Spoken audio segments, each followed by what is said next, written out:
Human ni landfall makaduha ka higayon kagahapon sa Santa Ana, Cagayan ug Sanchez Mira, Cagayan ang Bagyong Marce, hayan karong adlaw mugawas na kini sa Philippine Area of Responsibility. Apan laing low pressure area na usab sa gawas sa Philippine Area of Responsibility ang gimonitor karon sa Pagasa.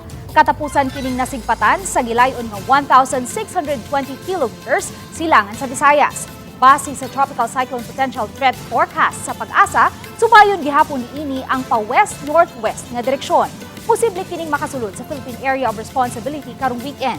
Sa pakaron, menos pa ang kahigayunan niini nga mamahimong usa ka bagyo sulod sa 24 oras. Apan padayong awhag sa Pagasa nga kanunay sa pag-monitor sa labing awahing dagat sa panahon. So, yung development pamanggod sa karon is gitanaw-tanaw pa kaya it's around mga low size na sa chances po for the moderate. So, muna siyang as much as possible karon is mag-monitor taan nga low pressure area.